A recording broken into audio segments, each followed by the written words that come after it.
Hello and welcome. Tonight, we're diving deep into the world of Indian corporations. And no, not just your local curry house that claims to be a global franchise.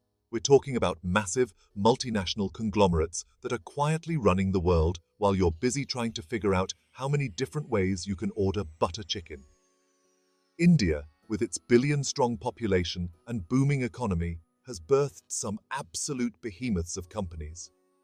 These aren't just local heroes. They are global giants, spreading their tentacles across continents, gobbling up smaller fish, and generally behaving like the corporate apex predators they are. Most people outside of India, and even some within, have absolutely no clue about the sheer scale of these companies. Well, tonight, we're going full-blown stage parent and shoving them into the spotlight. So, buckle up as we take you on a wild ride through the fascinating, sometimes bizarre, and always surprising world of India's 10 biggest global giants that you've probably never heard of. Get ready to be amazed, because frankly, even we were surprised by some of this stuff.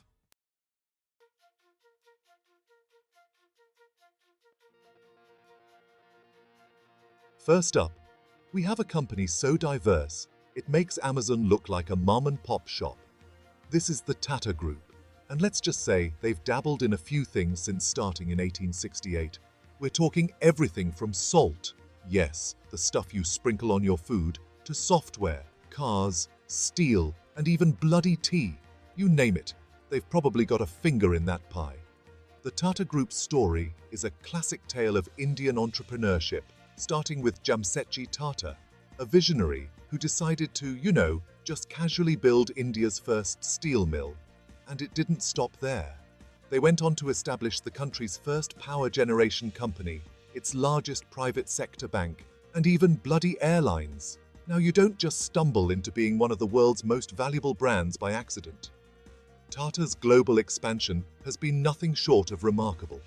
They've acquired iconic British brands like Jaguar Land Rover and Tetley Tea, making your morning commute and afternoon cuppa a distinctly Tata affair. And if you're thinking this is just some colonial hangover, think again. Tata Consultancy Services, their IT giant, employs over 500,000 people globally, helping businesses navigate the digital world. So yeah, Tata's not just big in India, they're kind of a big deal everywhere. Next up, we have a company so deeply entrenched in Indian life, it's practically in the water supply. This is Reliance Industries. If you thought Tata was diverse, hold on to your hats. Reliance started as a textile company in the 1960s. Then, they built a massive, vertically integrated petrochemical empire. They dove into telecommunications with Jio, offering ludicrously cheap data plans. Now, they're making major moves in retail, e-commerce, and green energy, partnering with global giants like Facebook, Google, and BP. From humble textile beginnings to a global behemoth, Reliance embodies India's economic rise.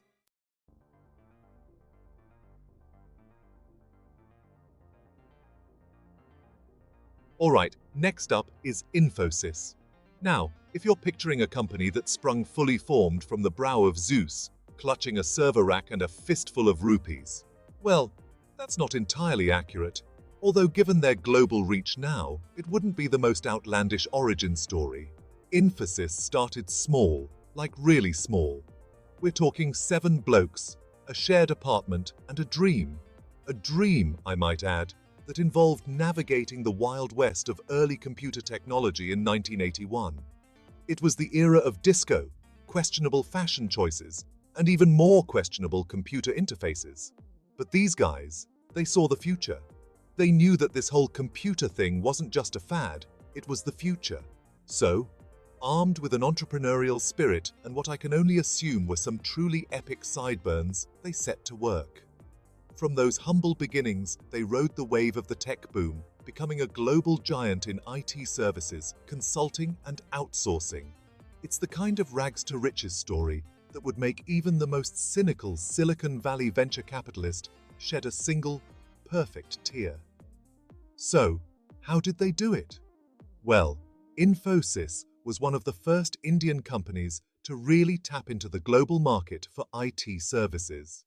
They realized that businesses all over the world needed skilled tech workers, and India had a wealth of talent ready to go. They essentially created the playbook for offshore outsourcing, becoming the go-to partner for everyone from Fortune 500 companies to, for all I know, your local bakery trying to set up their online ordering system. They were everywhere, quietly powering the digital revolution from behind the scenes. And it worked. Boy, did it work. Today, Infosys has a presence in over 50 countries, employing over 300,000 people. They've become synonymous with Indian IT prowess, a testament to the power of ambition, a good idea, and probably a healthy dose of caffeine to fuel those late-night coding sessions. But their journey wasn't without its bumps, as we'll see in the next section.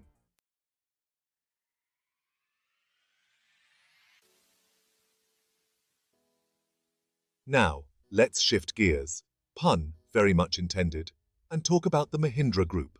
If Infosys is the tech whiz kid of the Indian corporate world, Mahindra is the rugged, dependable older sibling who can fix your car and build you a house with their bare hands. Okay, maybe not with their bare hands, but you get the point. Mahindra's story is one of evolution, diversification, and a relentless focus on meeting the needs of a rapidly changing world.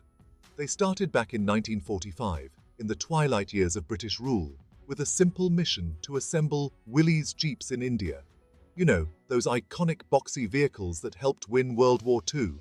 Turns out, those bad boys were pretty popular in a newly independent India as well. But Mahindra didn't just want to be known as that Jeep company. They had bigger ambitions, aspirations as vast as the Indian subcontinent itself. So, they did what any ambitious company with an eye on the future would do. They diversified. They expanded into tractors, becoming one of the largest tractor manufacturers in the world. Seriously, if you see a tractor anywhere in the world, there's a decent chance it's got a Mahindra badge on it.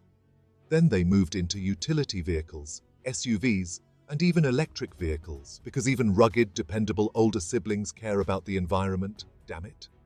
But their expansion didn't stop there. Oh no, my friends. Mahindra's ambition knows no bounds. They ventured into financial services, technology, hospitality, and even aerospace. It's like they looked at a list of all the industries in the world and said, yeah, we'll take a crack at those. And you know what? They've been remarkably successful at it, building a global conglomerate that touches the lives of millions of people every single day.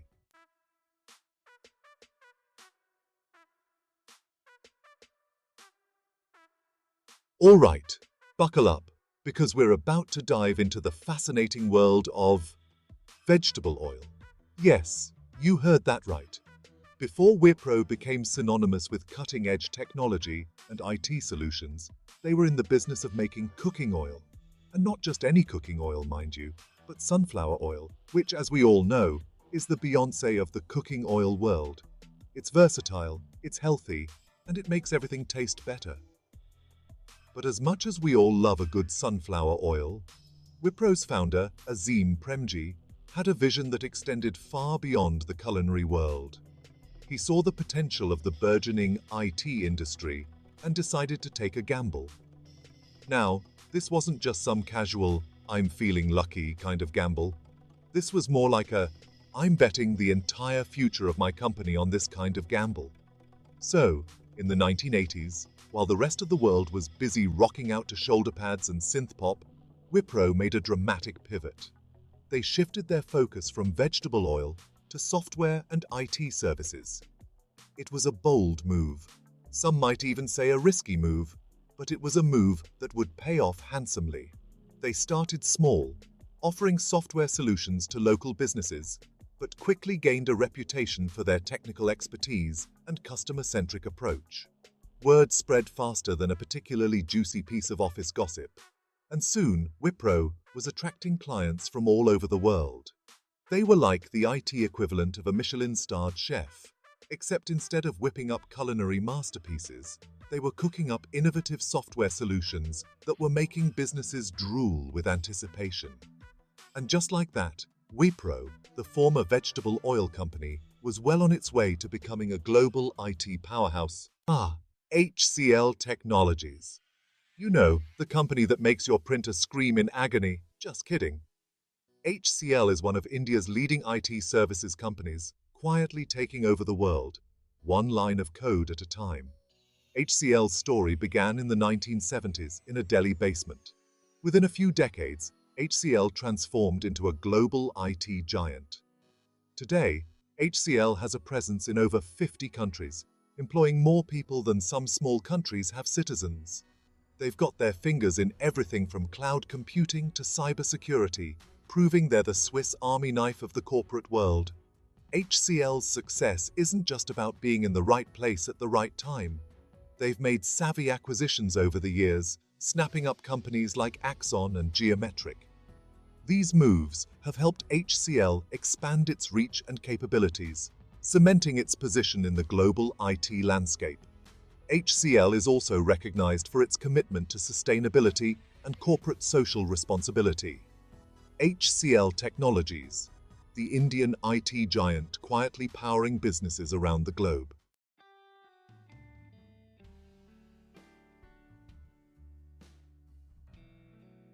Okay, folks, buckle up because we're about to dive into the world of the Aditya Birla Group, a company so diversified it makes a Swiss Army knife look like a spork. Seriously, this conglomerate has its fingers in more pies than a bakery after a sugar rush. We're talking textiles, telecom, cement, financial services, you name it, they probably own a piece of it. The story of the Aditya Birla Group begins way back in the 19th century, during the British Raj, when an enterprising young man named Seth Shiv Narayan Birla started a textile business. Now, I'm not a historian, but I'm pretty sure starting a business in 19th century India was about as easy as herding cats in a hurricane. But Mr. Birla persevered, and over the generations, his family built a business empire that would make even a Mughal emperor jealous. Today, the Aditya Birla Group is a global powerhouse, with operations in over 36 countries and a workforce that could populate a small city. They've got mines in Australia, factories in China, and offices in, well, pretty much everywhere.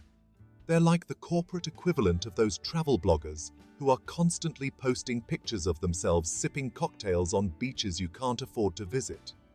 But unlike those obnoxious influencers, the Aditya Birla Group is actually making tangible things that people need, like, clothes, building materials, and the internet. And they're doing it while adhering to some pretty impressive sustainability standards. So, while you're scrolling through Instagram feeling bad about your life, just remember that somewhere out there, the Aditya Birla Group is quietly making the world a slightly more functional place.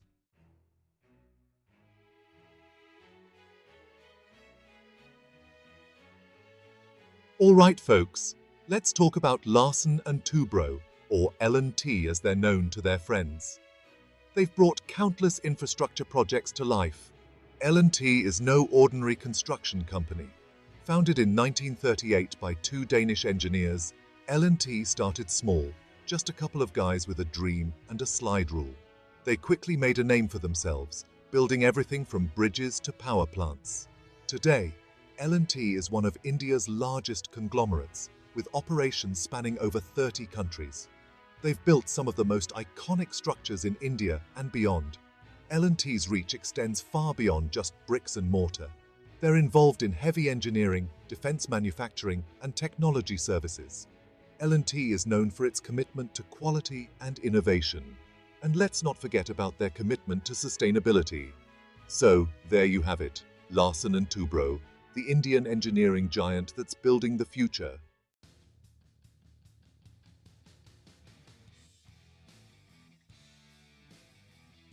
Right, let's talk about Bharat Forge. Now, unless you're a connoisseur of crankshafts or a fiend for forgings, you might not be familiar with this name. But you should be, because Bharat Forge, my friends, is in the business of making really strong metal things. And they're bloody good at it. They started small, back in the 1960s, a time when India was still finding its industrial feet.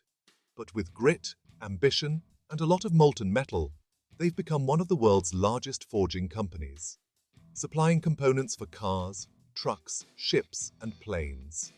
And they didn't just stop at India's borders. Bharat Forge has gone global, setting up shop in Germany, France, and the United States. Their global expansion has been a roaring success. They've acquired companies left, right, and center. And now they're supplying components to some of the biggest names in the automotive, aerospace, and industrial sectors. Your car probably has a few Bharat Forge components in it. It means that India is no longer just a land of call centers and outsourcing. This is a country forging its own path in the global manufacturing landscape. They're not just making things, they're making things that make other things. And that, my friends, is something to be genuinely impressed by.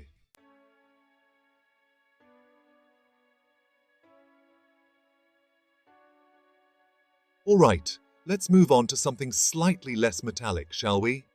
We're talking about Dr. Reddy's Laboratories, a company that's making a name for itself in the world of pharmaceuticals. And when I say making a name, I don't just mean they've got a catchy jingle or a celebrity spokesperson, though they could probably afford both. Dr. Reddy's started off as a small chemist shop back in the 1980s, a time when generic drugs were about as glamorous as a beige raincoat. But they saw an opportunity in providing affordable medication, and boy, did they seize it. They started by reverse engineering blockbuster drugs, figuring out how to make them cheaper and more accessible. Now, I know what you're thinking. John, is that even legal? And the answer, surprisingly enough, is yes. See, once a drug's patent expires, other companies are free to produce generic versions. It's like the pharmaceutical equivalent of off-brand cereal, only instead of slightly different tasting frosted flakes, you get life-saving medication at a fraction of the cost. And Dr. Reddy's didn't just stop at generics. They've branched out into proprietary drugs, biosimilars, and even over-the-counter medications. They're like the pharmaceutical equivalent of that friend who can whip up a gourmet meal from whatever's left in your fridge. Except instead of impressing your roommates, they're improving global health. But here's the real kicker. Dr. Reddy's hasn't kept its success confined to India. They've gone global in a big way, setting up shop in over 100 countries and becoming a major supplier of affordable medication to developing nations. They're like the pharmaceutical equivalent of that friend who always brings back the best souvenirs from their travels, except instead of fridge magnets and shot glasses, they're bringing back access to essential medication. Now, I know the pharmaceutical industry doesn't exactly have the best reputation. They're often seen as prioritizing profits over people, more interested in lining their pockets than actually helping anyone. But Dr. Reddy's is trying to change that narrative. They're proving that you can be profitable while also making a real difference in the world. And that, my friends, is a message worth swallowing. No prescription necessary.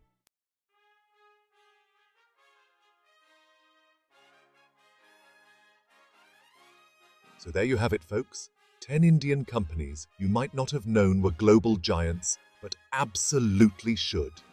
From cars to software, pharmaceuticals to forging, these companies are making their mark on the world stage. They're innovating, they're expanding, and they're proving that India is a force to be reckoned with in the global economy. These aren't just success stories. They're examples of what can be achieved with ambition, ingenuity, and a healthy dose of good old-fashioned hard work. It's enough to make you want to invest in a kurta and learn how to play the sitar. Or, at least order some butter chicken and ponder the shifting landscape of global commerce. But I'm just one man with a questionable haircut and a platform. I want to hear from you. What did you think of these Indian powerhouses? Did I miss any of your favorites?